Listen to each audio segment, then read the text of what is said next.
first by our registered dietitian, Seth Bronheim. Seth, how are you doing tonight? Doing great, Varn.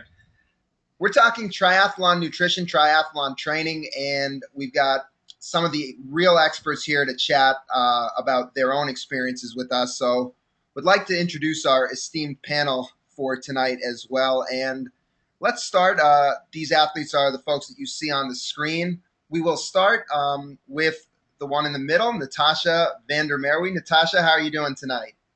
Doing great. Thanks, Ron. You guys see a little bit of Natasha's accomplishments on the screen. And while you're looking at that, Natasha, why don't you start by telling us how you got involved in triathlon? What's your background and your story with getting into the sport? Sure. I grew up in South Africa and played tons of sports, but stuck with tennis. So my background is in tennis. Played all the way through school and turned pro after high school. Played a couple years on the circuit and then got straight into coaching tennis, which brought me here. And I'm living in Austin, Texas right now. And I coached tennis for about 8 years after playing. And a friend introduced me, Tri4Him member actually introduced me to triathlon, I think about 5 years ago. And yeah, pretty much got a bike and ran and swam a few times, and I ran and swam as a kid, but not for a long time, and just fell in love with the sport. I did a sprint, and I think I did one more sprint that year. I think it was 2008, and then fully jumped in the following year, and I think I must have raced about 25 times, so I was definitely hooked. Kind of went from there. Fantastic, and I think one of the common themes that a lot of people say when they do a triathlon or any type of endurance event is the first, after you finish your first one, you really get hooked. So sounds like the same thing happened to you on the pro level. Let's take a look at Matt Sheeks now. You're seeing Matt, his full iron, half iron PR, and a couple of his other accomplishments on the screen. And Matt, same thing for you. What appealed to you about the sport of triathlon, and how did you get introduced to it? Oh, let's see. It's a bit of a long story. I started out bike racing when I was like really young, like age 13 to 16. And bike racing was going okay, but I think in the American racing scene here, you really have to be a good sprinter, and I wasn't. I had a really good cross-country coach, and he finally convinced me just to run all year. So I started running. So I switched from bike racing to running halfway through high school, and then ran all the way through college, and I'd kind of refined my skills in cycling and running, and I was like not good enough to go pro in either one sport. I was just kind of like just a little bit too slow. So I was like, well, maybe I should give triathlon a shot and kind of combine the two skills. So it was really just a practical decision. So in 2009, I just decided I'd really train for it and give it a shot, and ended up having a pretty decent season. I thought like it was triathlon, like the competition level actually ended up being a lot harder than I was expecting. I was just figuring I would come in and just be awesome immediately, and that wasn't the case at all. And so I had kind of a mediocre season, but then had a really good end of the 2009 season. So then I decided to stick with it. Good stuff, Matt. So it's also an interesting perspective how all the sports came together for you, and you made that decision to combine all three. The last of our panel tonight is Jared Milam. Same deal with Jared. You see some of his times right in front of you on the screen. Actually, that's my mistake, Jared. Yeah. Those are actually Matt's highlights. So I apologize. Yeah, Jared, you actually. Yeah, you can find them on the Tri4Him website. That's too bad, Jared. I promise we will give you your full billing. But tell us a little bit about Sure. the disciplines you focus on, and as well as how you got involved in the sport of triathlon. Yeah, no problem.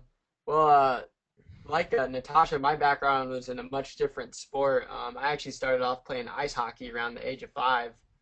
And, I mean, if you asked me at the age of 10 what I was going to do, I was going to be an NHL athlete. But,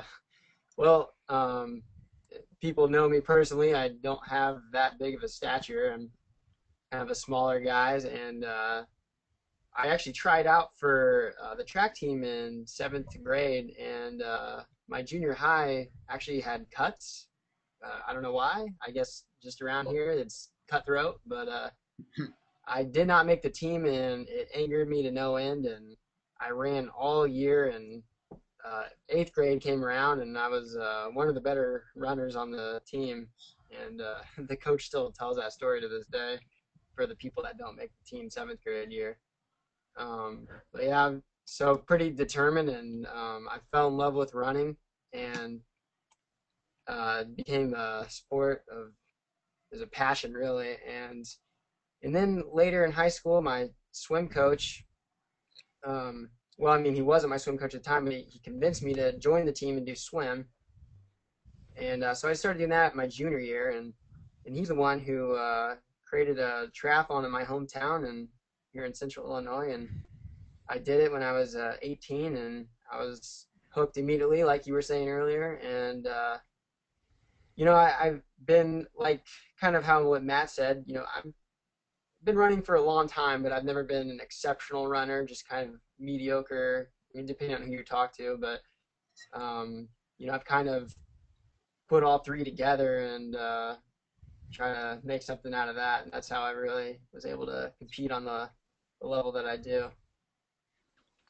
Very good. So let's get started. There's a lot of things people would like to hear from you three tonight, pertaining to different ways you train. Also, certainly about the way you fuel. And just to let everybody know, at any point, you can use the chat to ask us questions. If you'd want questions to be addressed to any of the three pros, just ask away in the chat, and I'll make sure to we'll get all of your questions answered here tonight. So we really want to make this as interactive as possible as well.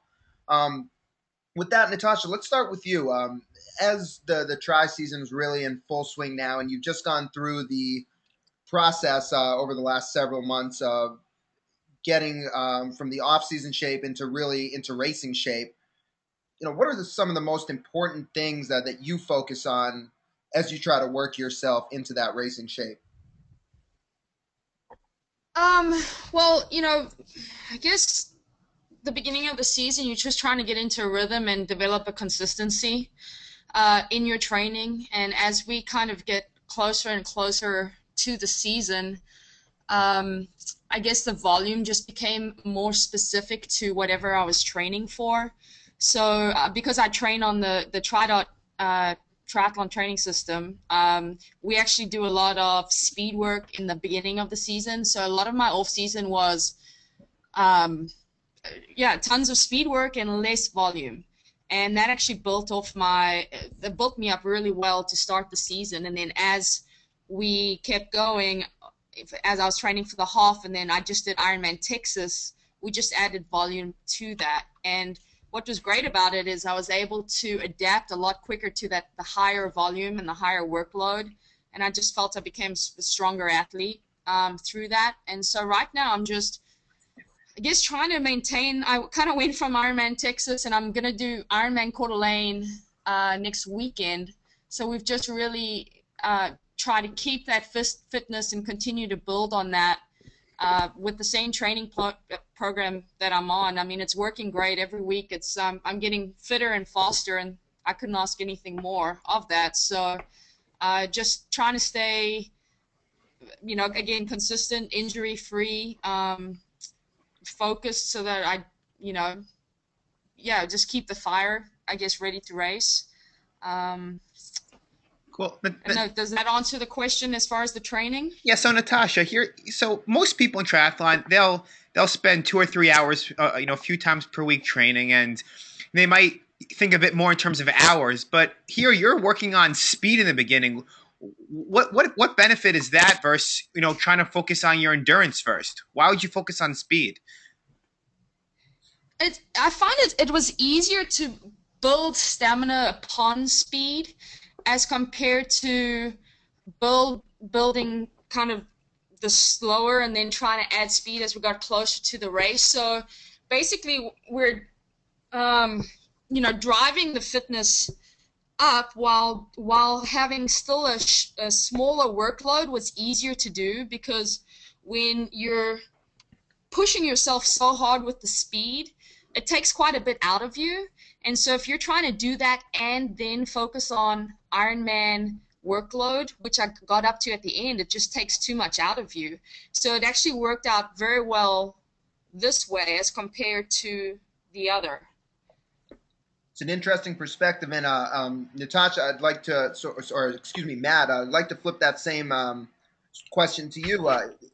Where does speed work become a focus for you, and do you employ the same strategy as Natasha, or do you focus on something different when you're really building your base and your fitness in the off season? I've done it the same way as Natasha once, where you have a lot of like really hard intervals at the beginning of this, like in the middle of the winter, you know, when you when traditionally you would build just be doing long aerobic stuff. So right now I'm kind of going with something similar to Mark Allen's plan, which is a little bit more traditional. You definitely put in a lot of like good solid aerobic work in like in the preseason, I would call it, you know, kind of like January through March. And I'm doing anywhere from 25 to 30 hours of training per week, so it's always good to give specifics, I feel like. And you know, I feel like if I can get 5, 5, and 5, it's going to be a pretty good week. So like 5 swims, 5 rides, 5 runs, and you know, swimming is my weak sport, so I'm putting a little bit more emphasis there than the run. You know, I ran like up to 140 miles a week in college, so I know what it's like to hit like big running volume, and I don't think that I've ever exceeded 60 as a pro triathlete. I'm usually more around 50. So a lot of it is kind of like zone 2, high zone 2 sort of work, and pretty much all coaches agree that that is kind of the bread and butter. You know, getting in. It's probably a pace that's a little bit slower than your Ironman pace, or at a heart rate that's a little bit lower than that. So for me, that's like spending a lot of time between like 140 and 155, and you know, Okay. during the preseason, like almost every workout is like that. Got it.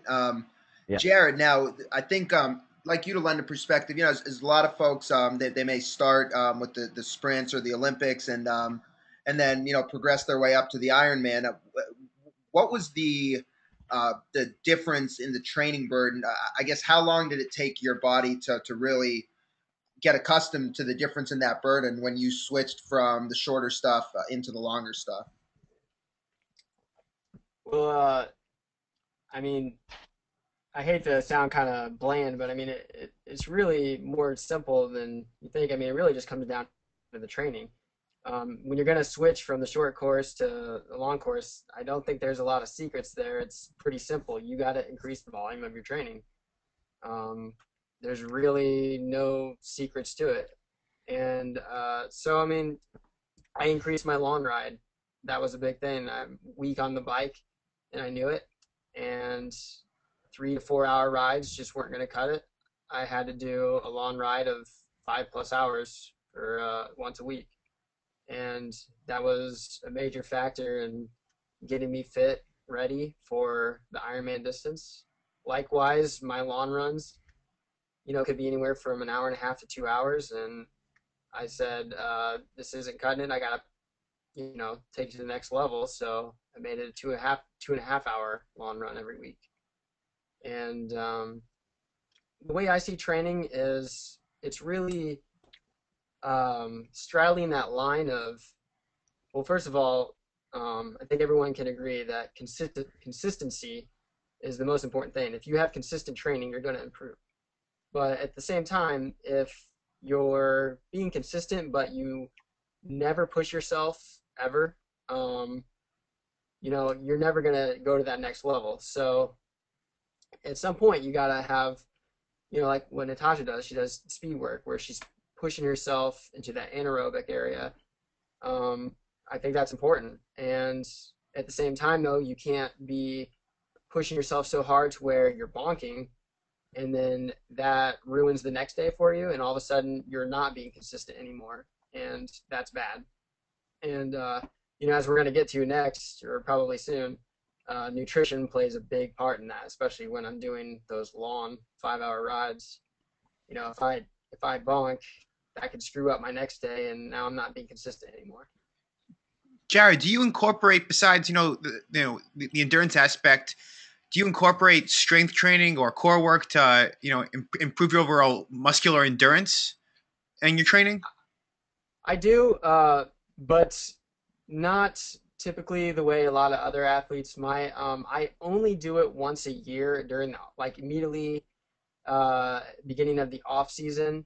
I do some very intense cardio, strength training type exercises, and I think that helps a lot with injury prevention down the line. But I typically just stick to the 3 disciplines during season. Time is a factor, and training, like Matt, 25 to 30 hours a week, you got to leave rest at some point. So yeah, I do that, but like I said, typically only for about 4 weeks once a year. Jared, you touched a little bit on the idea of bonking, and you teased the subject of nutrition a little bit. But I will ask everybody this question. Natasha, I want to start with you.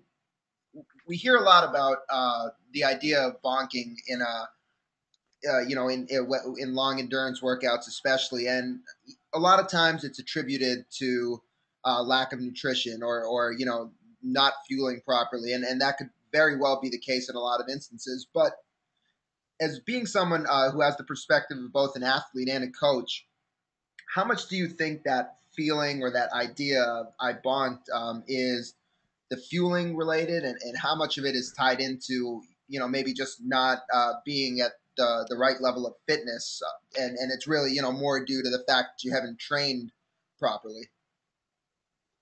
I would say it's 90% fueling related, if not more. Specifically when we're talking about training, and that's for me, and I would say most of my athletes that I coach. Yeah, I'll just say coming off, I use UCAN now, and this is the first year I've been as consistent in my training, which is attributed to me getting that much faster. But it's because I'm not bonking. I have that steady energy throughout all my workouts, which I never had before. I was always walking that line last year when I was using traditional fueling, almost bonking every single long ride, unless I was just taking in tons and tons of calories, consistent calories through the training. But again, in racing, so that's training. In racing, I would say, everyone pushes themselves that little bit harder, but I still think it comes down to more nutrition than anything else. When it comes to racing. So for me, on the whole bonking issue, it's really transformed my training this year, because last year what would happen is I'd try to add the longer workouts in, and I'd end up, if I go out for a 5-hour ride, if I'm training for an Ironman, I would end up feeling just completely toast, the last hour be suffering, but then the after effects of it would be totally detrimental, because the next few days I had zero energy for my next workouts, and you're almost in this hole that you feel you can never get out, and I end up taking 2-3 days just to get out of it, and then you're behind, and then that whole consistency philosophy of trying to get faster through consistency just falls away. So this year has been amazing in the sense that I haven't missed a day. I've done massive training rides. Again, doing the training that I've had, building the speed and then putting stamina upon that, which is the first time I've done that. And then with the proper fueling has just been amazing for me to be able to kind of follow it up day after day with that same intensity. So a lot of the questions as we've turned to nutrition, what's really seems what most people are interested in, we've got a lot of pretty specific questions regarding nutrition. So, Natasha, there is one question posed for you, so I want to stay with you for a minute. But before we take the question that Stephanie had for you, as people can see on the screen, we got this great great thing you said about the use of UCAN and the idea of fueling with UCAN regarding your caloric intake when you first heard about it. Can you just talk a little bit about that and what you really thought when you were first presented with the idea of changing your fueling strategy and UCAN? Well, I think we all understand the traditional fueling and that we need to keep topping off the glycogen stores, and we only have 2 hours of glycogen stores in our body, and you have to continue to refuel as you go. So I was under that impression that was the only way to fuel. And an athlete came to me last year, Robin Campbell, saying she had a lot of GI distress in her races, and a friend had told her about UCAN. And we're about a month out of Ironman Florida. So she'd been training for a couple months, and she wanted to change her nutrition. And I was very skeptical on what she had told me, that, with the fueling, how little you could take on UCAN, and, body uses fat for fuel. I did believe that your body could do that, but I also believed you had to train to do that. And then there was a certain level where if you were pushing yourself at the level that maybe the pros do, that you needed glycogen in order to race at that level. Only if you're going really, really slow will your body burn fat for fuel, right? And it was my thinking anyway. So I didn't believe her at first. I told her she can try it, and she did the next 3 weeks of training, 4 weeks of training. She said she felt great every single workout. So I said, great, go ahead for Ironman Florida. Just have some backup fueling, just in case, because I was still skeptical. I hadn't tried it. And she went on and had an amazing race, no GI issues. The best she had felt, any Ironman. I think it was her 3rd or 4th Ironman. In a great time. I think she almost, she did somewhat PR. And so after that, I thought I needed to try this because of how well she'd done, but also her whole body composition changed. So that was a big draw for me because of the fueling. And you could definitely see that her body fat percentage had gone way down. So I wanted to try it. And the best I can say from that is you only have to try it once to realize, for me anyway, how it works. I was completely shocked. I tried a packet of chocolate in the morning. That was my breakfast, and I thought, well, let me go train and see how long I lasted. And 3 hours later, 3 intense workouts, I wasn't hungry, and I had amazing energy from start to finish, where usually I'll eat breakfast, and during the workout, my blood sugar levels would drop, and I'd feel kind of crappy at the end of the workout and not finish as strong or cut the workout short, and then have to refuel before the next one. So yeah, I was transformed right away, and continued. That's been my fueling ever since. I honestly don't know what I did without it. That's pretty. That's great to hear how the athlete sort of introduced it to the coach, and so that's Yeah. And it's a good strategy by you too, Natasha. Make Robin your test case, and if it goes wrong, let her deal with it. So that's funny. Matt, as we wanted to ask you a similar question about your first experience with UCAN, and people can see a little bit about it on the screen, but tell us also a little bit about the first time you tried UCAN and what you experienced. Oh, so it was on a mountain bike ride actually, and so we had ridden out, I think 30-40 minutes, hit some single track, and then I had it right before riding back on this very long straight rail trail. It's just totally pancake flat, totally straight for 10 miles or something. So I had it right before that, and just noticed that it just felt really smooth or almost cool in my stomach, which I think is what I was noticing, is it was just clearing my stomach a lot quicker than another product would. Which is obviously that's going to be an advantage in triathlon, because people are running into those problems all the time. And then I rode back on that ride tempo for the next half an hour, just digging in, good solid effort for half an hour, and just had good sustained energy levels. So but yeah, the thing I've noticed the first time was the just how it felt good in the stomach, and cleared the stomach really quickly. You talked about feeling an effect, both you and Natasha, the first time. We had Ivan wanted to know if Matt, if you felt any transition period from using traditional fuels like gels over to UCAN. Was there any transition? Yeah, it's been a huge transition. It's kind of like, I have to rediscover what works because I'm using the UCAN and because I'm able to sustain taking in a lot less calories, I just feel different. So I have to like just kind of figure out the formula all over again. And I think like just to give you a ballpark idea, like on a 3-hour ride, maybe I was doing 400 calories or more in a given ride. Now I might be down to like 200 calories. And also depends where you're at in your training, obviously. Like if you're really, if you've built up your ability to oxidize fat, it could be higher or lower. But so I have to account for the fact that my calorie intake during a ride is going to be less, and I'm going to feel less hungry. It's like, well, I'm going to feel less hungry, so what do I do? Because usually you're using that as a guideline. That's interesting. So I've just been experimenting a lot with it. Yeah. Cool. Jared, let's swing that same one over to you, and let's start with the idea of caloric intake. And we see a post that Jared put our way a few months ago on Facebook.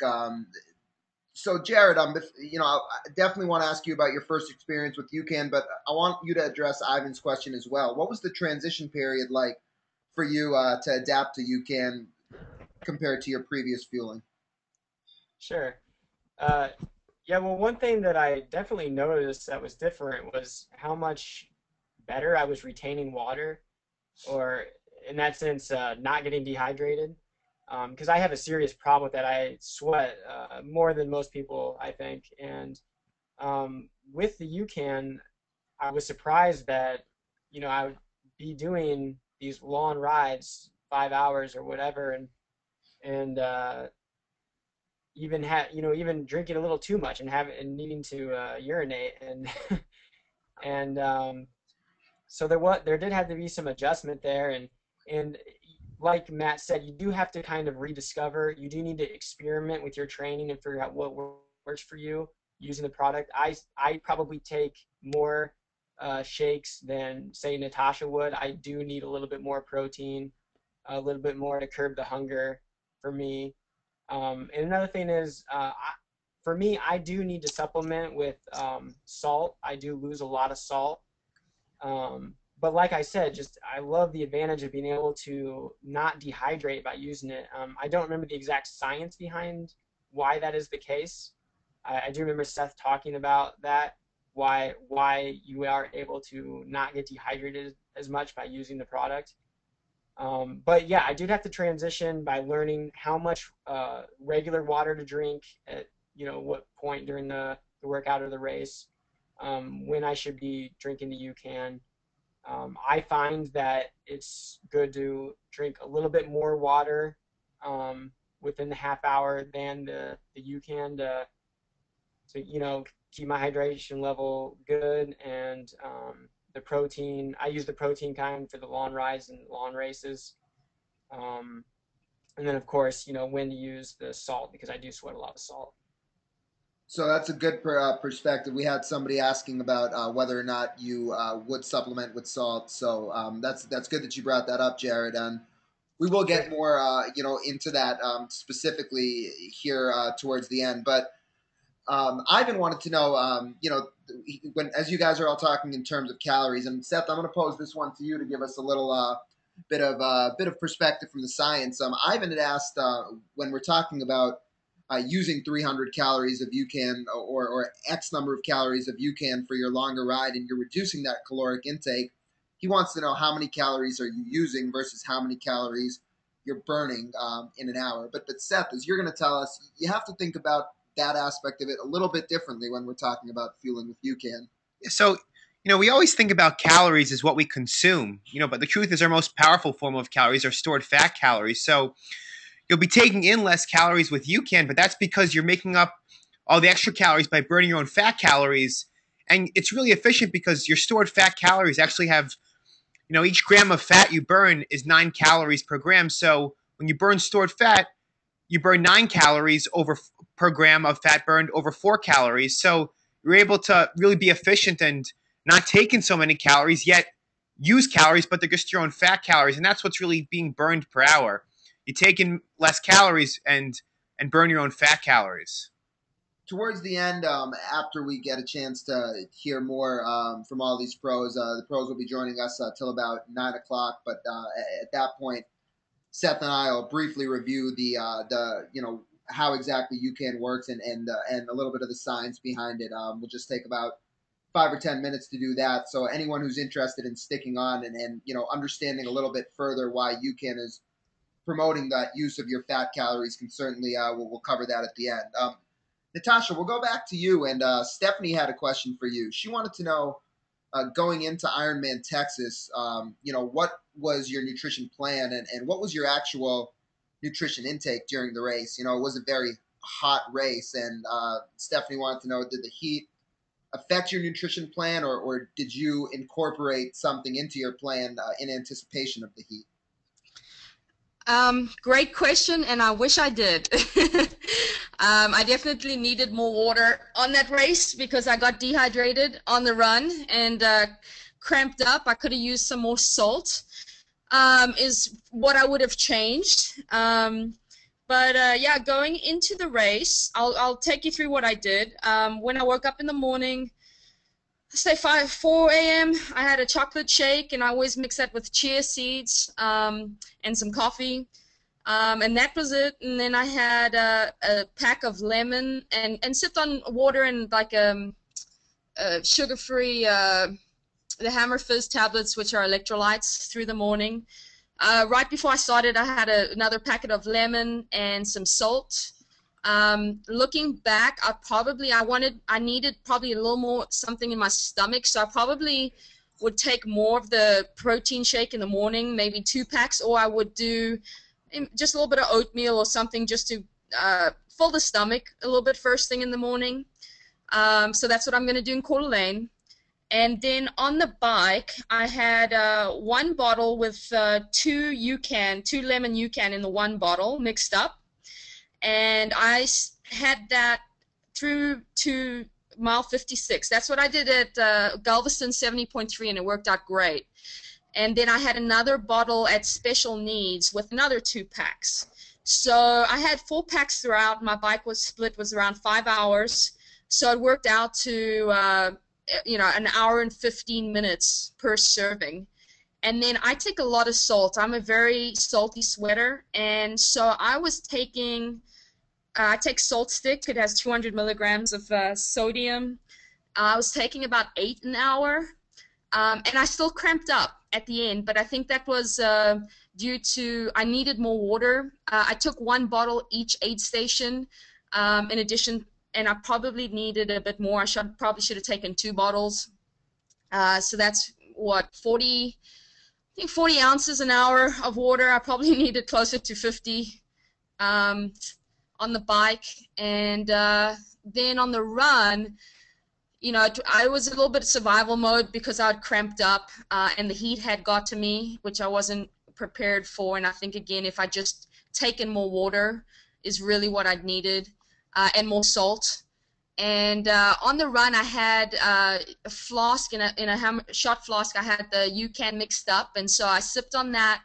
And then again at Special Needs, I did another shot flask, and I think the last couple miles, and then I took salt again, less on the run after I stopped cramping, maybe 4 to 6 an hour, water every aid station, and then I think for the caffeine kick, I think I may have taken a gel closer to the end. The goo gels only have 5 grams of sugar. All the others have a lot more sugar, so I figured that worked okay with the premise of UCAN, and then I just switched to Coke for like the last couple miles. Okay, so that's pretty interesting, Natasha. So I'm sure you've triathletes being very analytical when it comes to all aspects of training and especially nutrition. Do you have a perspective on how many calories an hour you were averaging with UCAN versus before you were using UCAN? Yes. So before I would average 300 to 350 for the first 3 hours on the bike, and then bring it down to 250 to 300. And then on the run it was around 200. And then in the morning I always had about 500 calories before getting going. And so here, before the race started, I had around 350 of UCAN, and then during the race per hour, I guess it was just under 100, since it worked out to a pack every hour 15, and the lemon packs have like 110 in them. So yeah, probably for 10 hours, 100,000 calories for the day. It's pretty crazy. Pretty significant difference. And then one last follow up, Natasha. A couple people wanted us to ask you this. When you were taking the UCAN doses every hour and 15 minutes, how over what span of time were you consuming each dose? So I probably took a half a packet at a time, and like every 30 minutes, I'd drink just a massive swig. So I knew 2 packets were in a bottle, so I tried to drink quarter of a bottle at a time, and every now and again I would take a little sip if I felt I needed it. But I try to get a good dosing in each time, every 20 minutes or so. Okay, fantastic. Matt, let's see. Let's see which one of these many questions that people are asking we pose to you. Have you tried using UCAN for a really long race yet, Matt? Have you raced with it yet? I've raced with it, but I haven't done anything like half Ironman or above yet, unfortunately. So um, I'm starting to get it dialed. It would be dialed in right now, but I had a little injury in the last few weeks that's kind of kept me from competition. So um, so I don't have any like hard conclusions on exactly what it's gonna look like for me. So give us a Um, perspective on, with not everybody and not everybody here is half Ironman or even Ironman. For some of the shorter distance race you used it for, how did you use it? I use it at Xterra West, and honestly, in that one I had a double dose of UCAN, and that was a 2 hour 45-minute race, and I had one gel on the run. So I'd been going for 2 hours, just on UCAN, uh, before I did anything else, and then didn't even feel like I really needed the gel, but I took it anyway. Just kind of like Natasha said, there's get a little bit of extra sugar and caffeine, and that's all I did for a 2 hour 45-minute race. So that was 320 calories, That's pretty. So and that was it. That wow. that one, yeah, that one worked out really well. And then I did that USAT Duathlon Nationals, and for some reason I came in a little bit more sugar dependent. So I think I had like one serving of UCAN and a few gels. So I probably would have, if I got the chance to do it again, I probably would have just gone with the double dose of UCAN. So for a race Uh, like Xterra West, Matt, I think based on a lot of the questions people are asking, what people are looking for a perspective on is how your fueling changes when you take that dose of UCAN. What that double dose in that situation, that double dose before. What do you think you would have done if you could speculate for a race like that in the past if you weren't using UCAN at all? oh, it probably would have been probably twice the amount of calories, Okay. and the main difference is a lot with the energy level. It's probably twice the amount of calories, but you'd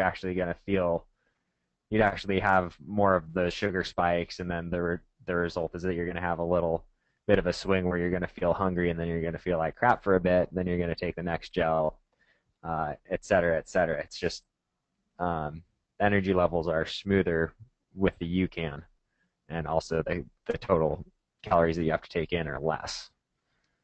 Um, It's a good perspective. yeah, what I've done so far in training is like the UCAN has pretty much made it so I don't have to take in any of the gels, but I'm still taking in some solid food, like during like a longer ride, like 3 to 5 hours. So that's kind of where I'm at right now. Obviously, when you race at a higher intensity, so you need to probably take in a little bit more than you would in training. So I have to dial that in. Okay, that also a good point to make. I think with training, it's more if you leave yourself a little bit short, it's not as disastrous. You kind of say, okay, back to the drawing board tomorrow. But in a race, you certainly don't. It's good to have a little bit extra maybe for some insurance and like you mentioned with the intensity as well. Jared, what about you? What's been your experience? Have you raced with UCAN yet? And if you have, what's the experience been? Yeah, I have. The race I did was very unique. It was actually several triathlons over the course of 3 days. So it was not your typical race.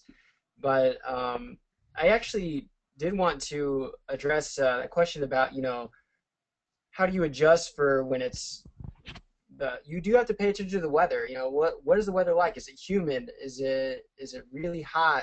Is it cool? And I can give a really good example. Yesterday here in Central Illinois, it shot up to the upper 90s. It was incredibly humid. And the day before that, it was pretty tame. It was in the 70s or 80s, not that humid. And so the day before, I used like the regular lemon. I had a bottle of that and a bottle of water. And I did a 2-hour ride and followed by a run. And that was all I needed. And but yesterday I actually did a workout where I was doing some intervals at race pace, and that was also a 2-hour ride. And I took 2 bottles of water and salt. I use salt stick like Natasha does as well, and the protein UCAN.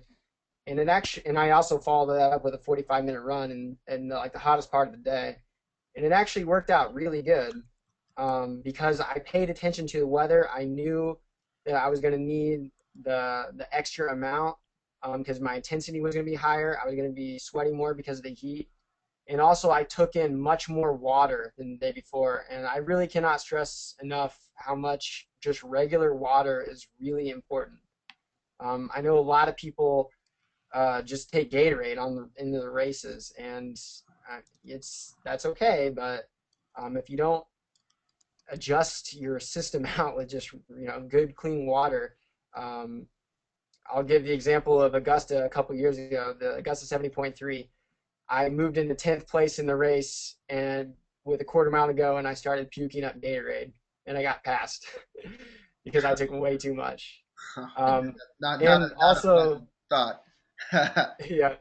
And also to add to Matt said about the smoothness is I've noticed with previous products I did like in my previous Ironmans, there'd be moments where I just felt horrible and I was like, how am I going to finish this? And then I start to feel good again, and and it was just ups and downs. And so far, I've done a 6-hour ride this year. I felt smooth all the way through I had 3 doses of UCAN during that.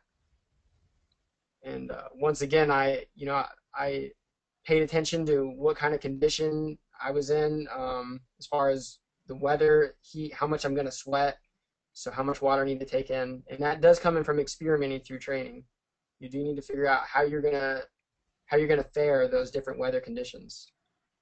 That's a really great point, Jared, because we see it I guess recently with the races in Texas, of course.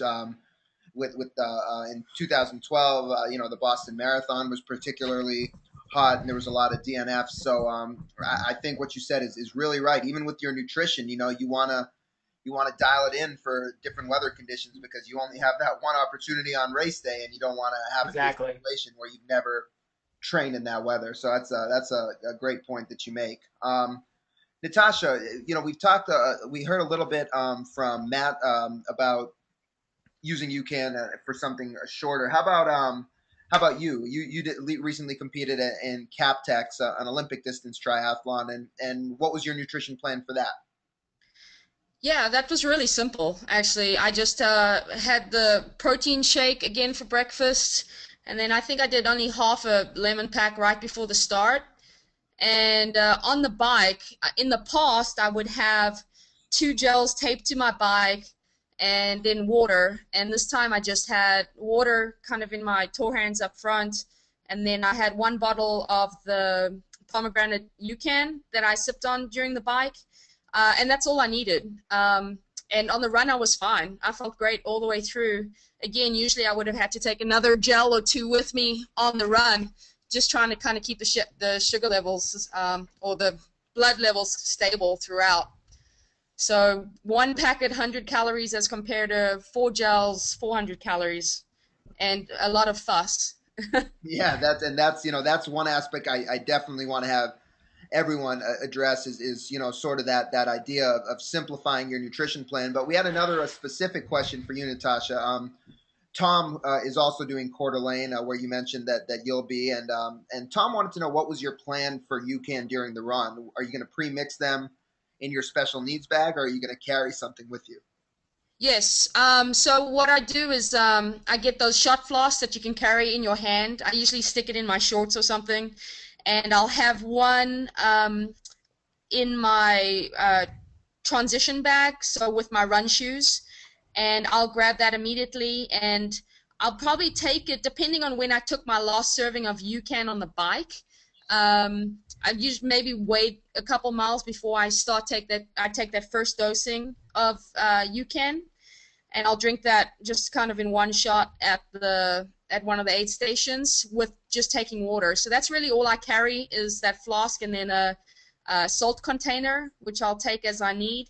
And then at special needs, I'll have another one, which I'll mix a packet into and take that kind of halfway to get me through. And I've done all my long runs. I've been maxing out at about 20 miles, and on one breakfast shake, a protein shake before I start the run, and then I'll take at an hour and a half, I'll take another packet, even though I could probably get through all 2.5 hours, and it's worked out great. So I think I should be just fine on the 2 mixes, one halfway, one at kind of the beginning, and then one just over halfway. And then I figured if I need something for the last miles, I'll just take whatever's on the course just to get me home. And Natasha, just to clarify for everyone listening, when you say you're taking protein, you mean the protein UCAN? Yes, that's what I mean. Yeah, I love the chocolate protein UCAN, and that's pretty much has been my breakfast ever since I've started taking UCAN this year. Interesting. Hey Matt, got one for you. Alex says that and the way we really recommend people using UCAN are that you consume the entire serving, over a few minute period of time, and then allow it to slowly release into your body. Is that the way you're generally using it? Have you played around with sipping on it or drinking it a little bit slower? So I guess first I wanted to ask you that. Yeah. I've been taking it more or less all at once, and that's just because that's what you guys recommended. So I've just stuck with that, and haven't really changed it a whole lot or played around with it a whole lot.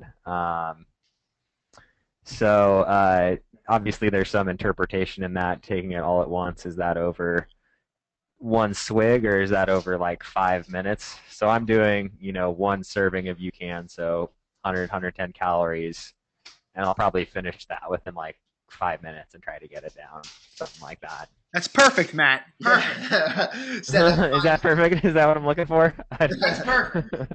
So Alex, really to address that, I think that's really the way we do recommend the product. We have a small number of people that sip on it and say they still feel an effect, but I will say the majority of people that come to us and say, I tried using UCAN and felt like I didn't have enough energy during the race, and we ask them how they consumed it, and it is really because they're treating it like a traditional sports drink and sipping on it slowly rather than doing it the way Matt and Natasha and Jared have talked about doing it, where they're getting it in over a small period of time.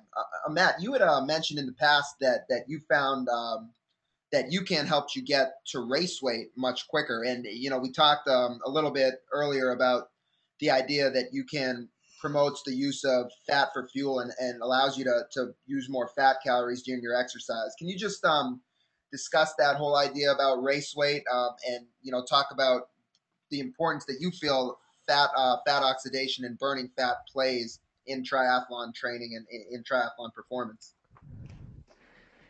Yeah, well, From what I understand with using UCAN, the reason that I was able to get down to my racing weight so quickly is that your insulin levels are more stable, and so when you take one of the more sugary fueling systems, it's going to spike your insulin. Then you're going to be more dependent on sugar once your insulin is spiked. UCAN keeps it more level, like there's a little bit of a bump, but since it doesn't spike your insulin as much, you're able to continue burning fat, which is one of the primary things that you're actually looking to do when you're doing a lot of your training. You may not know it, but if you want to be able to compete effectively at anything like half Ironman or above, you really need to be a good fat burner. There's pretty much um, no two ways around it. I was actually doing a lot of research kind of on my own before I was ever introduced to UCAN. And if you're a big geek, probably one of the books that you'll want to pick up is called The Lore of Running. It's written by Tim Noakes, and he's an exercise physiologist and a runner, and he's done a lot of experimentation on national class athletes, world class athletes himself. So even in his book, he'll be like citing his own tests and stuff like that. So he's a pretty big authority, and he's got this part in the book that talks about that the marathon and the Ironman triathlon is a metabolic impossibility, because it's kind of one of those things where the exercise, or where the scientists have said like bumblebees cannot fly, it's not scientifically possible. It's kind of one of those things with the marathon, according to all the models that the exercise physiologists have produced. You do not have enough glycogen in your body to be able to do a marathon at the pace that, say, like a Mark Allen or a Dave Scott did in 1989, be able to do it at that pace. So those athletes' ability to burn fat, even once they've so essentially once you finish the cycling leg, you've completely depleted all of your glycogen. So for any energy during the marathon, you're either oxidizing fat or you're taking in extra glucose, externally through food, gels, liquid, whatever. And obviously, there's only so much of that you can do. So there's a quick quote here I wanted to quote from Lore of Running. Pretty much sums up what I was just saying.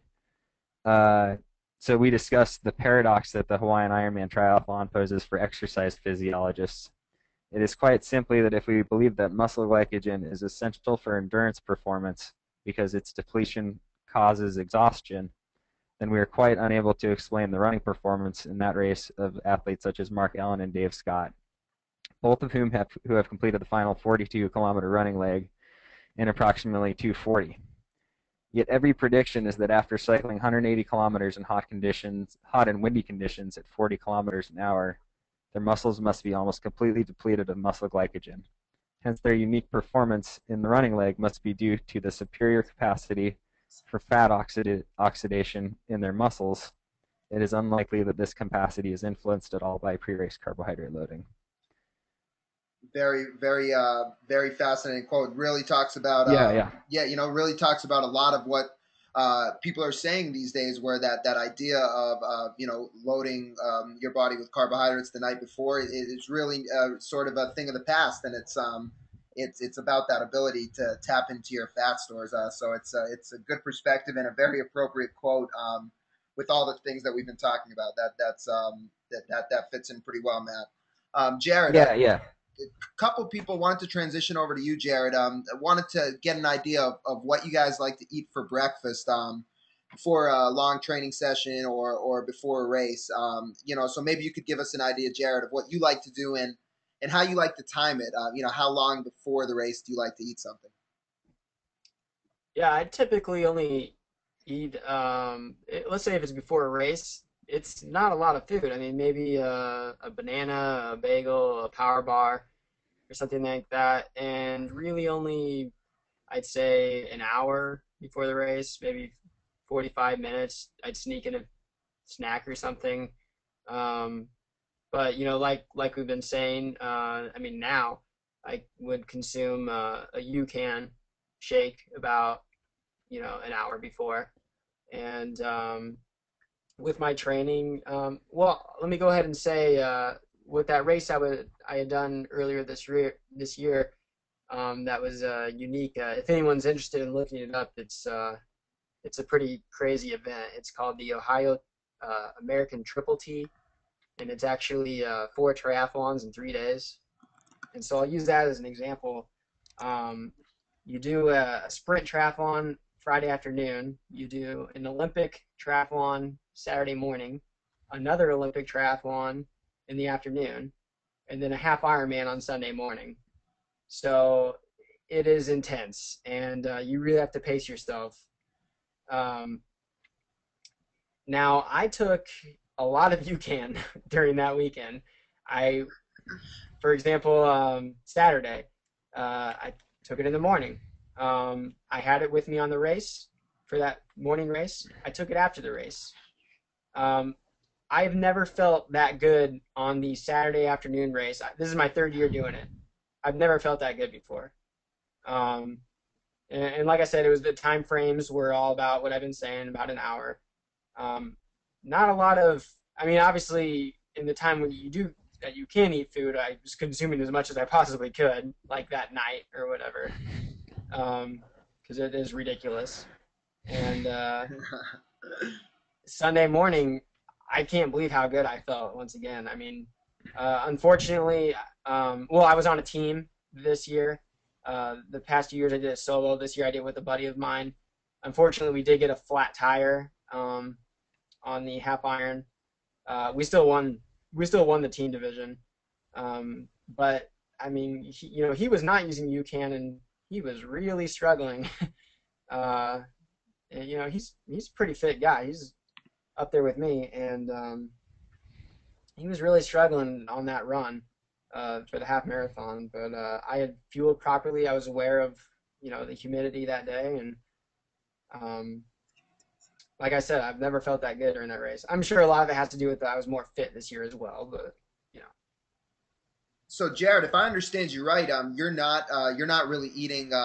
You talked about taking a UCAN an hour before, but you're not eating any food for breakfast. Even before you take that. This morning I ate a bagel, and let me use yesterday because I did a workout. I ate a bagel in the morning. I went out for my 2-hour ride with the UCAN, and a 45-minute run immediately after. So that was almost 3 hours of training. That was all I had, was one bagel. And when did you have? How long before you started the training session did you eat that bagel? Probably like 45 minutes before. 45. Okay, so you have a pretty decent stomach then. And 45 minutes before. Well, on the bike. I mean, I can't eat a lot of food before I run. Okay. Yeah. Got it. Natasha, Gary asked us, if you only take UCAN, before a workout and during, or what other ways do you use it? Like, do you use it on off times or any other time of the day?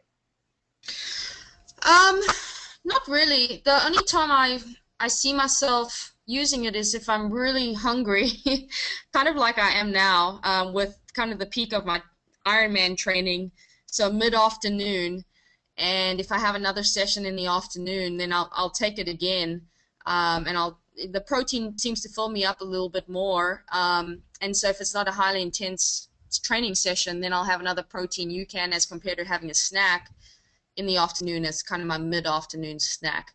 But really, because I usually train back-to-back from the morning, so basically from the moment I wake up until lunchtime, the only thing is that I'm taking in is UCAN and nothing else. That the rest of the day I try to eat food for fun. It's very important, very important. UCAN is it's got a lot of applications, but real food is very tasty and very important as well. We are going to transition a little bit because we have several questions asking us. There's a lot of folks in here that have used UCAN, a decent amount of folks in here that never have and have a lot of questions about some of the points you raised. Just wanted to go one more time around and pose one final question to all of you. Before I do that, just wanted to let everyone know we really appreciate you joining us in here tonight. And as a thank you, through the end of the night, you can use the code PROTRI online at our online store at generationucan.com/store. It'll give you 15% off, and I'm going to put that in the chat right now. It's the code PROTRI for 15% off, generationucan.com/store. That code is available on all items, both our UCAN tubs and our UCAN packets. Just got the chocolate and vanilla tubs. For those of you who know, who've been asking us, just got them back in stock. They're back online today. So go ahead and use that code till the end of the night, and you will get 15% off, and you will see it in the chat right now. So the final one I wanted to pose to all of you is, and actually, of course, I'm talking and typing at the same time. It's actually generationucan.com/store. I do not know what generation.com is, but anyways, the last one I wanted to pose to you was, what does the idea, you've all talked about using less calories with UCAN, having to fuel less frequently. It's a theme that's come up. It's a theme that people are asking us about, and you've all mentioned. So let's start with you this time, Jared. What does it do to you in a workout when you're not thinking about fueling as much, when you're not forced to fuel as much, regarding your mental state during a workout? It's great. One thing I always like to preach is don't train hard, train fast. I have no interest in being the toughest guy out there. I have a lot of interest in being the fastest guy out there. And when I don't have to think about, when there's one less thing to think about, like when I had used other products, and I was using a lot of gels and stuff and trying to figure out, should I be taking this gel, drinking this at this point, and all that stuff. Now it seems it's much more simplified to me. I can focus on, how is my form? How am I being the most efficient? I'm always thinking about what is going to make me faster. And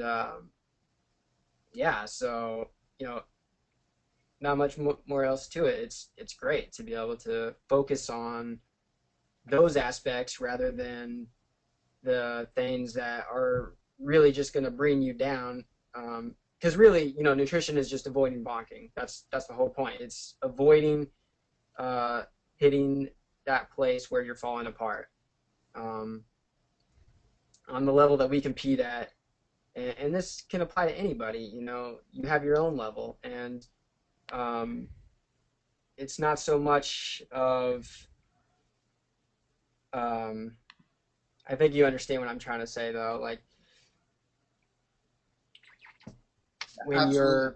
Absolutely. I think that idea that you said about focusing on the executing the workout and the race is a very very important point, and you don't want to be thinking about having that thought about, am I fueled right, or worrying about looking at the clock and saying, is it time for another gel? That's not ideal. So I think that's a very, very valid, very good point.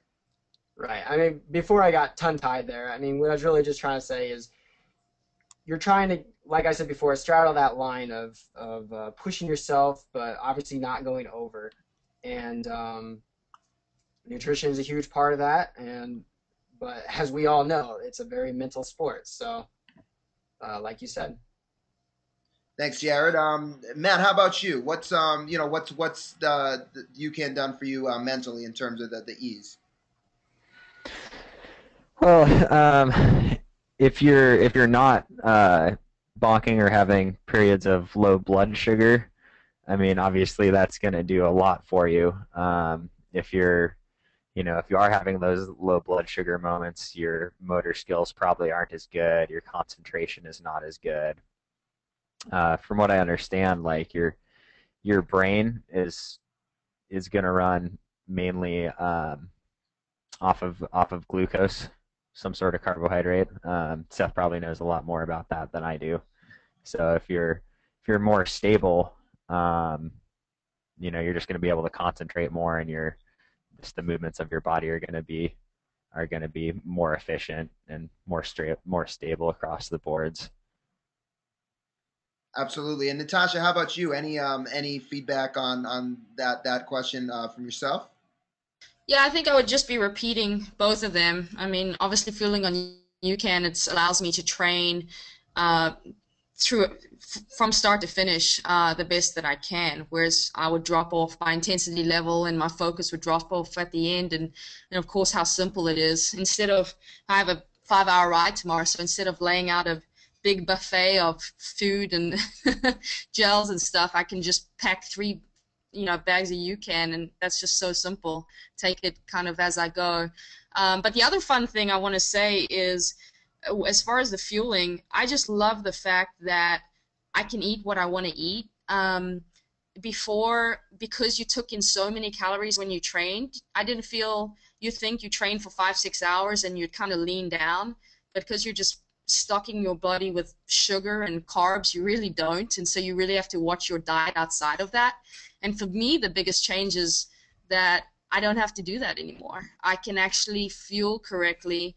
I'm fueling better because trying to, fuel on proteins, low sugar, everything you guys preach, that's going to make me perform the best. But I don't have to count my calories afterwards, which I kind of had to do before because I was taking in so much during training. So. Great point, Natasha. That's I think people would much rather take in calories in terms of nutritious and good tasting food than they would in terms of whatever a bunch of sugar. So that's an interesting aspect of it that you raised. So really to wrap it up, I want to thank all of you guys so much. This was fantastic. I hope we answered a lot of questions that people had, and it was really terrific.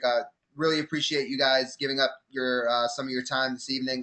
Jared, I know you're a pretty humble guy, but I got to give you a shout out too for you didn't mention, I don't think, that you actually won that Ohio American Triple T race. So congratulations there as well. Thanks.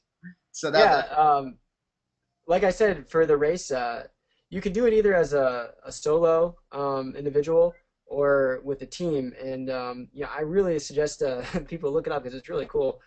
And this year I did it with a teammate, a buddy of mine, and what's unique about it is on the last 2 races you can actually it's draft legal with your teammate.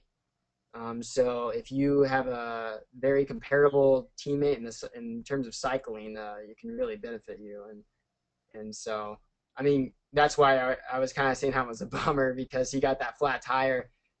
Because that means I have a flat tire too, in a sense. I have to stop and help him fix it, and you have to finish together on the run and so on. And even with the flat tire though, we still came in strong and won the team division. And thanks. I did win the solo last year as well, so that was my incentive to do the team and try that out. Thank you. No problem, guys. Well, thanks again for joining us. If you guys want to find out more about these 3 great athletes, check out Tri4Him. You see it right there at the bottom on your screen, Tri4Him.com. And, you can certainly pay attention to the UCAN blog. They'll all be giving us a little bit of insight into their training and their racing as the season continues. So thank you very much, guys. We're going to talk a little bit. Thank you. Thank you. Before we sign off, though, can I say one last thing? Absolutely. Of course. Yeah, I think we're also on, I think all 3 of us are also on Twitter. So if you do have other questions, I'm not opposed to anyone tweeting at me, probably reaching out on Facebook wouldn't be a problem either. So just to say, if you wanted to get a little more connected and ask some more questions, I'm not opposed to it. Me neither. Great. I'm going to post everyone's. Just posted Natasha's Twitter handle in the chat. Jared, what are you on Twitter?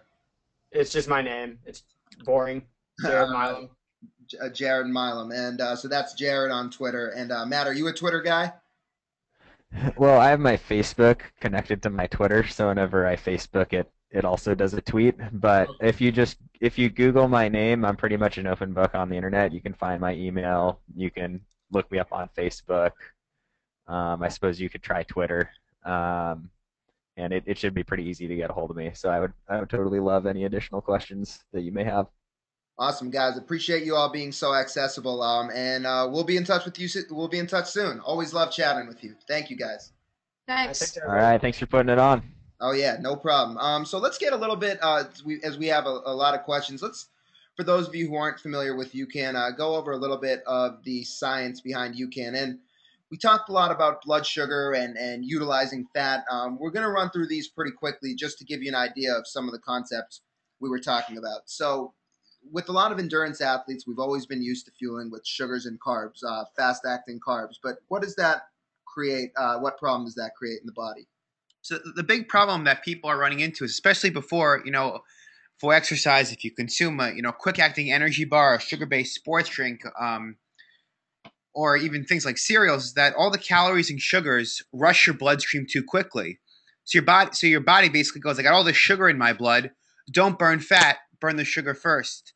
But as Matt was talking about tonight, and Natasha and Jared, it's that you really want to give your body the ability to break down and burn your own body fat, so you're not bonking and you're not relying on highs and lows in energy. But as you see, all the energy goes up, and especially once you start exercising, your body wants to use that sugar because that's what it's telling your body to do. So you end up using all that sugar, energy starts to come down, and then that's why you have little highs and lows throughout, and then stress hormones rise to bring your blood sugar back up, and it's just this constant roller coaster during exercise.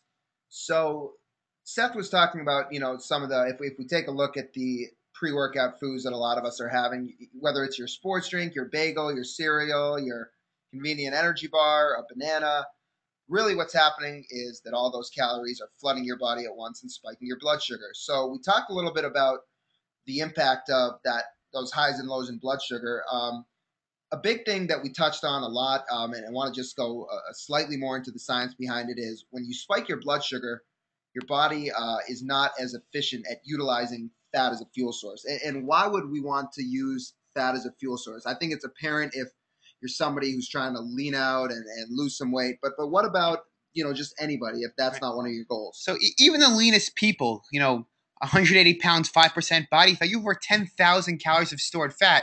Average person here has around 100,000 calories, and you can see on this curve here is that you have all these fat calories, yet you have limited amounts of liver glycogen and muscle glycogen. And the most important point to note is that you have only small amounts of carbohydrate, so you need to spare that. You want to save that to use at the high intensity when you're biking up a hill or sprinting on the swim. You don't need that. You don't need that energy to be released all the time. So the big thing is that the more fat calories you use means the more you spare your liver and muscle glycogen. And just before we even get into why fat's such a good fuel source, the big thing here is that you only have 100 grams of liver glycogen in your body, and that's the only stored fuel that can feed your brain. So if your blood sugar starts to drop, that's what you use. And as you can see, you've limited amounts of it. So it's important not to deplete that. The big thing is that even for the lean people out there who say, why should I even burn fat for fuel, is that fat's an incredible fuel source. It has double the energy of carbohydrate, 9 calories versus 4 calories. So when you break down fat, you get more ATP, and that means more energy. The other big thing to think about is that the adaptation to especially endurance exercise, the way you go from running 30 minutes to running 60 minutes, or being able to do a sprint triathlon versus extending your endurance for a 70.3 and then an Ironman, is that your body, you upregulate, meaning that you upregulate mitochondrial enzymes in your muscle cell to mobilize and burn more fat for fuel and spare this muscle liver glycogen. So that's the adaptation. And that's the reason why, if you're in good shape and you start using UCAN, you feel that even and steady energy. And that's the big thing, is that you want your body to take advantage of that adaptation. If you're taking sugars before you spike your blood sugar, you're taking your body out of that adaptation, so you're not getting the most out of burning the most fat for fuel. And that's really important to understand, is that you really need to tap into those fat stores. But with UCAN, you're keeping your blood sugar steady, so you're getting the best of both worlds, of the carbohydrate and the fat stores. So as we look at we heard them, all the three pro triathletes, talk a little bit about comparing their old fueling strategy in the past to what they're doing with UCAN. If you look at most of your sports nutrition products, your first generation of carbohydrate was simple sugars, fructose, glucose, or sucrose. Then the next innovation was something called maltodextrin. It's a complex carbohydrate. It lasts longer than the simple sugars, but it's still spiking your blood sugar. It's still forcing you to refuel every 30 to 45 minutes. So maltodextrin, while better than your simple sugars, is not is not really the solution to keeping you stable and even for a long period of time. So really, when we get to the heart of the issue, what's unique about UCAN is what we call superstarch. Superstarch is a fundamentally different ingredient, a completely different carbohydrate that you're using to fuel your body. And Seth, what is superstarch? So our carbohydrate is actually originally meant for medical purposes for a very rare blood sugar disease called glycogen storage disease. And our founder's son has this rare disease, and it's basically, we're talking about liver glycogen. It's where you can't stabilize your blood sugar at night. Before the 70s, kids with this disease, they didn't even survive infancy. And later in the 70s, it was discovered that plain cornstarch would give just enough energy to keep their blood sugar stable, but they had to be fed 10 to 12 times a day and 3 or 4 times at night. For all those out there, there's actually a great film called Life by the Clock on YouTube describing the stress the parents are under when they have to wake up 2 or 3 times a night to feed their child. So UCAN is really was the solution for Jonah here, and he now takes a dose of UCAN at night and he sleeps all 8 hours. So the basic thing is that for this disease, the top carbohydrate sources in the world were looked at, all different types of barleys and tapiocas and rices and wheats, because they were trying to figure out the best carbohydrate to stabilize blood glucose longest in those young kids. So all our carbohydrate is our starting ingredient is non-GMO corn, or your non-GMO waxy corn. And then there's just simply a heat and moisture process, similar to baking bread, that slows the breakdown and release out of the intestines into the bloodstream. So you get a steady release of energy into your body, not having all of it just dumped in at once. That happens with today's, conventional carbohydrates. And the best thing is that because our first customers were infants, 2-year-old babies, there's no enzymes, there's no chemicals. It's a completely natural process, and it's gluten-free. We have people with very serious celiac disease, especially runners, thriving on the product because how easy it is on the stomach, but then gives them that good energy. So we'll take a look at a couple things. We talked about the idea of stabilizing blood sugar, and that's really the key to what UCAN does. So when you're looking at UCAN versus maltodextrin, Seth, and the superstarch, what's going on? So, Brian was talking about maltodextrin, and maltodextrin, it was a great improvement to your simple sugars. But still, you see, it spikes your blood sugar a lot, and, that's not, you don't want to spike your blood sugar because, once your blood sugar rises and it starts to come down, the big problem is you're not giving energy toward your brain. Your neurons, we're talking about focus and mental focus, your neurons in your brain, they can't store glucose. So they need energy at a very steady rate, and we're giving you little bits of energy over time, matching the rate your brain and your muscles need fuel, not just dumping it all in at once. You dump it all in at once, you spike your blood sugar. As your blood sugar is starting to come down, your brain is actually, he's going, what about me? Where's my glucose? We're giving your brain that readiness and that stability it needs to keep going. And then we also decline steadily. So never that drop in blood sugar where the body goes, hey, sugar's low. So with UCAN, when it was originally formulated for, Steph talked about our founder's son, Jonah, and this rare blood sugar disease, we really wanted to make sure that what superstarch was doing was unique. So actually the guy that told us to go into sports is a gentleman by the name of Bob Siebehar. He was the Olympic sports dietitian for the U.S. Triathlon team in 2008.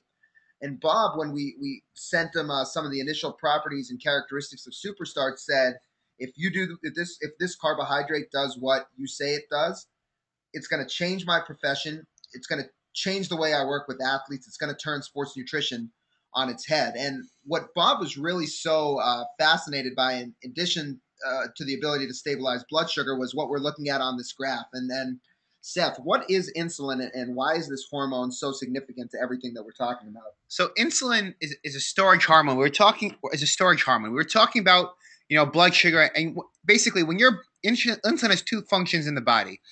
When your blood sugar rises and from a carbohydrate, insulin comes in to bring your blood sugar back down. And insulin has a second function in the body. It also tells your body to stop burning fat and start storing it. Because as we talked about, when you spike your blood sugar and the body has all the sugar in its blood, insulin comes in to bring it down. But insulin is telling the body, hey, with all the sugar in the blood, stop burning that fat. So the big thing is that we did a study at the University of Oklahoma on elite level cyclists. They're hooked up to metabolic carts and intravenous blood draws, getting tested every 15 minutes. And the finding that was most remarkable amongst all of our experts, sports dietitians, triathlete nutritionists, and personal trainers, was that we completely flatlined the hormone insulin. So because of that, we are the only carbohydrate on the earth where 100% of it is absorbed as energy. And what I mean by that is every gram of our carbohydrate becomes energy in the body and converts to blood sugar. A lot of things that are slow to release, that fibers and sugar alcohols and lower things that claim to be low glycemic, they're not completely and fully absorbed. So because of that, we're fully absorbed. We flatline the hormone insulin. We proved in our clinical trial that you burn significantly more fat throughout and post-exercise. So we're the perfect tool for you to use because we were talking about before, the adaptation to endurance exercise is upregulating mitochondrial enzymes to burn more fat. So we're finally a carbohydrate that allows you to tap into your fat stores as much as possible. So for those of you folks who don't know about UCAN, or even for those of you that are familiar with UCAN, basically there's two versions of the product. There's your sports drink mix, your 3 fruit flavors, and your protein enhanced drink mix, which is the chocolate and vanilla flavors, which you see on the right. So the key is, if you're thinking about the UCAN packets, all of these flavors have 30 grams of the super starch. We just talked about what super starch is. Super starch is the key to UCAN. You can't get this carbohydrate anywhere else. It's our intellectual property, if you will. It's a carbohydrate technology, and super starch is in both the protein and the sports drink mix. So what I really mean when I say that is that you're getting steady and even energy because your blood sugar is stable from either the protein enhancer or the sports drink mix. Both versions contain electrolytes, sodium and potassium, comparable to any other sports nutrition product. And the only difference is the protein enhanced drink mix contains an added 13 grams of protein, giving you an additional calorie source. So it's about 100 more calories in the protein packets than it is the sports drink mix. So if you're thinking about when to use it, we're talking about triathlon right now. Either of them could be used before a workout. 30 minutes before, 8 to 12 ounces of cold water. Give it a good shake. It's a starch. We take pride in that starchiness. It's a pure carbohydrate, so you want to really shake it up well. It's not going to dissolve in water. You want to take UCAN, like we talked about, over a relatively short period of time. Get it in your system all at once. Think of it as a pre-workout snack rather than a sports drink that you sip on. And one of these packets should be good for 90 minutes to 2 hours without needing to refuel. So you could certainly hydrate. UCAN is your fuel source, not your hydration. So again, that's part of the reason you don't just sip on UCAN. You're not having it like an electrolyte drink, even though it has electrolytes. It's not something you sip on slowly and have it to feel refreshed and hydrated. It's really something that you dose with. You consume it all over a short period of time, allow it to slowly release, and it's going to give you energy. A lot of triathletes like to start a training session or start a race with the protein to get those extra calories in. The protein also helps keep that feeling of hunger away. You could use also either the sports drink mix or the protein during. So if you're exercising for over 2 hours, what we basically recommend is take a packet of UCAN roughly every 90 minutes. Though we say one packet lasts for 2 hours, the way to think about UCAN is because it's not rapid, it takes a little bit of time for it to kick in. So if you feel like the energy from your first serving of UCAN is going to lag after 2 hours, you want to get that next serving in about 30 minutes before you're going to feel that lag, so it can start the process of breaking down and then slowly releasing into your body. So that's the way to think about timing it. Protein UCAN, 13 grams of protein, great for recovery, promotes that continued ability to burn fat.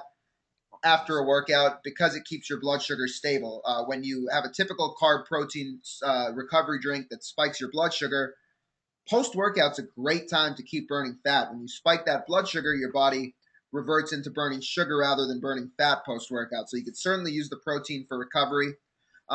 Natasha talked sometimes when her mileage was heavy about using UCAN as a snack in the middle of the day, instead of a iced tea that may have a lot of sugar, or instead of having 2 or 3 cups of coffee or an energy bar with a lot of carbs and sugar in the middle of the day. You could certainly have UCAN in the middle of your workday to just keep your blood sugar stable and tide you over between meals. Yeah, I mean that's a huge time for those out there, who want to kind of test the waters out, maybe with a chocolate or vanilla protein tub, or one of our carbohydrates mixes.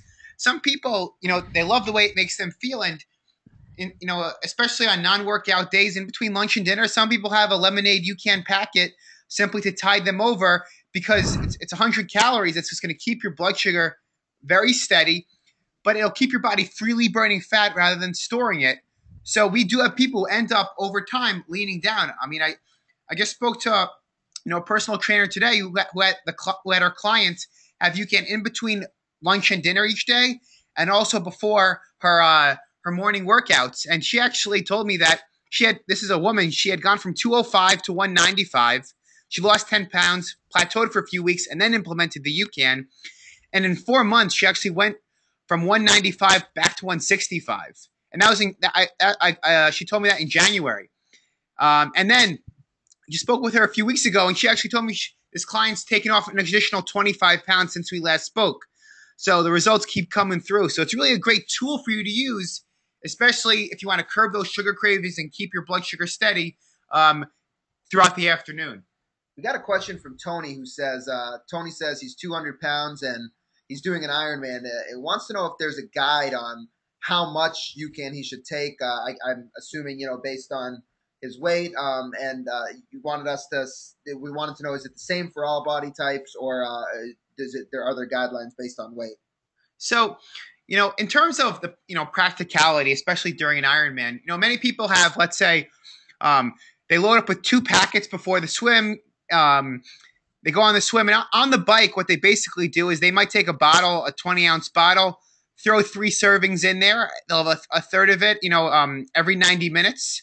And so maybe have for a full Ironman, you might have 2 bottles worth, depending on your time. And then they'll try to slam a serving before the run, and then they usually will bring, use a fuel belt, maybe take a 10-ounce bottle and put 2 packets in there. Some people, have someone hand them a bottle. All depends on what your event is. That's more practicality. But it's really a serving roughly every 90 minutes during an Ironman. Some people go a little more frequent, maybe every 75 minutes, and that's where you can explore. The biggest thing to get across is that the best way to try UCAN initially is start small. Try it out before an hour and a half, 2-hour workout for a few times, and then try it out for some of your longer workouts just to kind of test the waters, see your dosing, see how long it lasts you. I mean, we had one guy who just decided, hey, I'm going to have a serving. I'm going to go out on the bike until I bonk. And, he bonked at around, you noticed that he started getting a little less energy around 3.5 hours. So figured out how long the packet lasted him. So that's how you just start small, try it out before an hour and a half workout, 2-hour workout. Or even, a lot of people have a scoop from our tubs before an hour run. You still want to keep your blood sugar steady, get the most fat burning, and train your body to, as Robin Campbell likes to say, into a fat burning machine. That's right. What about Tony's point of in terms of body weight and how that affects the dose of UCAN? So what's really interesting is that, the times that might increase dosage, or maybe if the intensity is a little higher or the duration is extended. But we have a 135-pound fighter and a 320-pound lineman, and they both use the same amount of UCAN. So, I think it's more about the intensity, and maybe you're a skinnier, more ectomorphic build, a little faster metabolism, might need a little higher dose. But usually it's pretty similar, because you're extracting those calories from your internal fat calories. That's what's making up the deficit. So you can have the same amount of UCAN in the same body, but it's the way your body will burn those fat calories. And really, we had a question before about, training your body to burn more fat. And the key thing is that endurance exercise trains your body to burn more fat. It really does. And so if you can keep your body in a low insulin state, keep your blood sugar steady, that's what's going to make sure that you stimulate and get the most fat burning out of your workouts. Trisha wants to know if it's okay to mix the protein you can with other things, fruit, veggies, chia, flax, hemp, or is it negating the UCAN steady fuel effect? So I think what would be helpful for you to tell the folks, Seth, is what are things that you can mix with UCAN that are recommended, and what are things that you should try to avoid that'll negate the steady energy that UCAN's providing. So it looks like we're talking about more meal replacement here, but you can mix it. If it's fruits, we prefer them to be a third. Just a half a cup. I like to limit the sugars under around 5 or 6 grams using UCAN. So you might do half a cup of raspberries or blueberries, some of the lower sugar fruits. If it's a banana, a third of a banana, maybe 3 to 5 strawberries. You want to keep those sugars low. You can mix it. I mean, I make a shake in the morning. I have a scoop of our plain UCAN, a scoop of protein, some brown rice protein, and I throw 2 handfuls of spinach. I'm a dietitian. I love hiding vegetables into smoothies. I might take 2 tablespoons of almond butter, and I'll make a breakfast shake there that'll last me 4 or 5 hours. So it keeps my blood sugar and my focus steady during the important morning time. So I'm not, especially when we're at an expo or I'm in a long meeting. But so you can mix it with veggies and chia, flax, and all those kind of things that she was asking about. Those are great things as meal replacement, but I wouldn't have those as a pre-workout snack because you don't want to limit those fibers because they can form a gel in the stomach. Because I forgot to let everybody know, we're talking about how UCAN's so easy on the stomach. It's because our carbohydrate has a very high molecular weight. And we'll get a little sciencey here, but large molecules move through your stomach rapidly. So all the digestion and absorption of UCAN takes place in your intestines. It moves rapidly through your stomach, so we're not in your stomach to bother it. Other carbohydrates, they have a much lower molecular weight, so it might be 180 grams per mole, which is in sugar, whereas our carbohydrate is 500,000 grams per mole. So we're roughly 4,000 times larger, of a heavier, more complex molecule that doesn't bother the system, whereas those other sugars, gels, and even the granola bars and energy bars, those sugars trickle into your body, causing more pressure in your stomach, and that's why you can feel bloating and GI distress.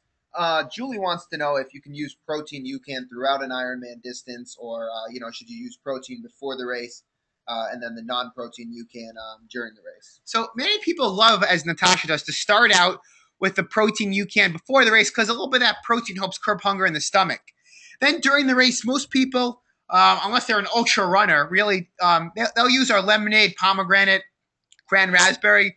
Some alternate protein and the non-protein because you really, it depends on the intensity. And if you're prone to muscle loss, it might be good to alternate the protein and non-protein. But to keep it simple, the chocolate UCAN before the race, the fruit flavors every 90 minutes during the race, and then recover with a cold chocolate UCAN, which I especially crave after a nice hour and a half run or so.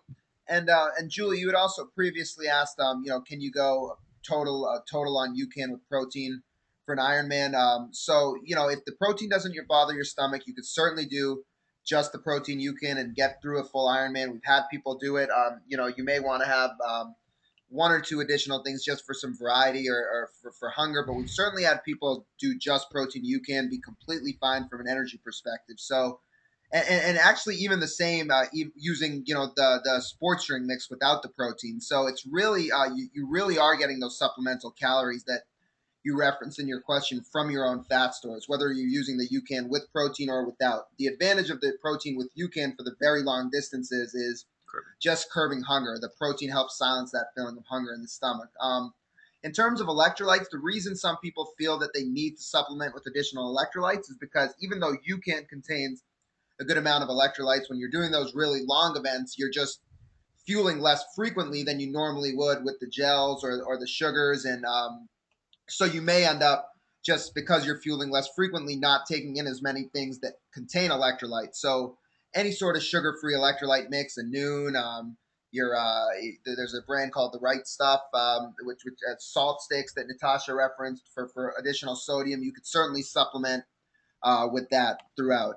So just to add that one more point, if when you're exercising for 9 or 10 hours, like in an Ironman, some people do take along a low sugar bar just in case they get a little hungry. But the big thing is the more you train with UCAN, especially during the week, teaching your body to burn more fat for fuel, that curbs your hunger. So if you use it during those hour workouts, hour and a half workouts, your longer workouts, you'll train your body to use more fat for fuel, which will help keep your blood sugar steady and obviously curb that hunger.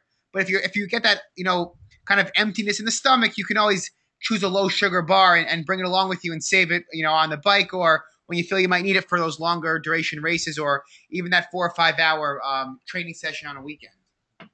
Gary wanted to know if his body will absorb UCAN fast with alkaline water. Any feedback on that? So we really haven't had any feedback on that, but UCAN, it's the main thing is that it's slowly absorbed in your intestines. The enzymes attack slowly, so not really much interferes with that slow absorption. It's more that you would want to prevent having things like sugar with it to negate that would negate the effects. Tony asks a great question. We did just mention it, and Tony, we may have answered it, but I think it's important to reiterate. Tony says, if UCAN's not for hydration, can you suggest what drinks I should use for hydration and electrolytes, since most have sugar in them? So we had talked about a brand like Noon. We talked about the Right Stuff. I will type both those in the chat if for those of you folks a lot may be familiar with it, but Noon and the Right Stuff are two. What else would you say, Seth? So I think solid sticks like Natasha was talking about, and I think any sugar-free electrolyte mix is fine to sip on. You get that fruit flavoredness from the electrolyte mix. Just make sure it's low in sugar and sugar-free, because you don't need to be taking those extra calories, especially if you're trying to keep your body weight in check. So Tony, hopefully that answered your question. Ken wants to know, as an example for a weekend training session of a 2-hour ride followed by a 30-minute run, would it make sense to have a protein-enhanced drink as breakfast 30 to 45 minutes before, and then use the sports drink during the ride? Ken, that is the most sensible thing I've heard all day. Yeah, I mean, that's fantastic. I think I might, that works well. So, I mean, you can always try out before something a little shorter if you want to see how things go. But, as Varn said, that's sensible. You can tell we're getting a little loopy here, an hour and 40 minutes in, but really thank you guys for all the interest. Been pretty fantastic to see the questions that you're asking. We will just close with this one final slide just to give you a little bit of a perspective on what folks are replacing UCAN with. You look at a typical 90 minutes to 2 hours of activity. If you have one packet of UCAN 30 minutes before, for most people, that's going to carry you through that 90 minutes to 2 hours. Now, in the past, a lot of people may have a bar as a pre-workout snack and then sip on, a bottle of a sports drink or 1.5 bottles of a sports drink throughout. We're talking 350 calories. If you're looking at a gel, say we're taking a gel every 30-ish, 40-ish minutes. Take a gel 15 minutes before, hit one about 30 minutes in, another one about the hour 15 mark, another one about 30 to 40 minutes later. You're talking about 4 gels and 400 calories. And Dr. Kathy Eckel, who's a researcher at Yale University, what she says that really speaks to this is that it's the ability to maintain blood sugar that sustains your energy levels. And from a fitness standpoint, Natasha mentioned this, but UCAN is huge because it does that without putting lots of calories on board. You're taking those 4 gels because you have those fluctuations in blood sugar, and you keep on trying to keep it stable so you feel that steady energy. So Kathy says, beneficial because you can make every calorie count. And again, like Natasha was saying, you can eat those calories later on in the form of good nutrition, in the form of food. So just so everybody is out there, the main thing to also get across is we are less calories, but also if you're used to a different way of fueling, if you're used to having 2 bagels before a 2-hour run or things like that, you do want to slowly wean yourself off those habits. Some people, they make the switch to UCAN, they adapt right away, but other people sometimes need a few sessions to kind of, bring a few gels with them, or bring their sports drink with them, or bring a power bar with them, and slowly take in those reduce those simple sugar calories over the course of a week or two, instead of drastically all at once. So that's just a point to kind of get across. If you're used to a different way of fueling, take your time if you want to transition to UCAN, while others make the switch like that. With all that, I want to really thank everybody for joining us tonight. So just want to go over a couple administrative things real quick. If you have any questions, we'd love to continue this conversation. I hope we got to most people who asked questions tonight. I think we did get through most of them, but if you want to chat with Seth, who's our dietitian who's with me on here tonight, just shoot him an email. It's just posted in the chat. It's ucanrd@ucanco.com. That's going to go directly to Seth, and he'll be happy to chat with you on the phone to answer your questions and to help you figure out how exactly to time your doses. The other thing is that for the 15% discount, we mentioned it once, but that code will be active through the end of the night. It's ProTri for 15% off. The link again is generationucan.com/store. And finally, we just want to give a big thanks to all the Tri4Him athletes. Natasha had referenced her training system as well. It's the Tri.Dot system. Strongly encourage you to check it out. For those of you folks who are working full-time jobs and don't have the time to train 40 hours a week, 30 hours a week, really recommend you checking out the Tri.Dot system. Very efficient, data-driven way to train your body to get through a triathlon. So check them out at tridot.com, and think it'll be very beneficial for all you folks. And finally, for anyone that still does have questions coming out of this chat, I think the one really key link that you'll like to look at is the one you see on the screen, and you can access it really by checking out our blog. It's generationucan.com/blog. Actually, you do see it right up here on your screen, and I'm going to post that in the chat as well. That link has touches on a lot of the common questions that people have about utilizing UCAN. But just real quick summary: 1 packet, 8 to 12 ounces of cold water. Shake it really hard. Drink it 30 minutes before your exercise. You're going to feel nice and even, and that's a great starting point. And then you can really figure out how to fine-tune it. With all that, thank you very much for joining us. Great session, a great group tonight. Really enjoyed all the questions and everybody's interest. So I'm going to say goodnight and go check out the NBA Finals game right now, San Antonio and Miami. We want to also actually, you know what? There is one thing that we didn't get to that for those of you folks that are still on here. We heard Natasha talk about an athlete, Robin Campbell, and I actually meant to touch on this earlier, but we just wanted to share a very significant feedback that Robin shared with us recently. And there you see Robin on the screen, and Natasha was talking about Robin as being one of her athletes and one of the people that really turned her on and introduced her to UCAN. And this is what Robin had to say. She emailed this to me today, and she began using UCAN in October 2012. Like many folks, always seen nutrition as the fourth discipline in triathlons. And for her, it seemed no matter how well things went during training, on race day, she always had GI distress. Last year, 2012, Ironman Florida was a few weeks away. Robin went 100% UCAN just a couple weeks before the race. And I think, like we've all been talking about today, the biggest adjustment is going to be getting used to taking in nutrition every 90 minutes. And for Robin, it was convincing her coach, Natasha, that she was going to do the Ironman bike on 320 calories. But I think as you adjust to this new method of fueling, like Robin says, as you're able to hit all your targets and feel good, that worry is going to go away. So for Robin, Ironman Florida ended up being not only a PR, but also how she felt throughout was really what made the difference. No highs or lows, just steady energy and mental focus, something we touched on a few different times. And this is the part that I love. Robin says, UCAN has basically turned my body into a fat-burning machine. She's in her 9th season of doing tries, nearly 50 years old, and she's in the best shape of her life. So I think that's a great place to end. I can't really say it much better than Robin did. And with UCAN, it's the ease of fueling. It's going to help you lean out. Everyone's really doing these triathlons to get into, great shape, to set their mind to achieve a goal. And from a focus standpoint, from a fitness standpoint, we strongly believe from the overwhelming feedback and the science that we really got something that's different and is going to change the way that you fuel your body for any type of exercise. So just want to thank everyone again and say goodnight. Seth, any last words to go out on? I guess really just use it 30 minutes before your exercise, and really start small. Try it before an hour and a half, 2 hour workout, and feel free to send us feedback. We love hearing it. So thanks everyone for your time. All right. Good night, everybody. Thanks again for the time.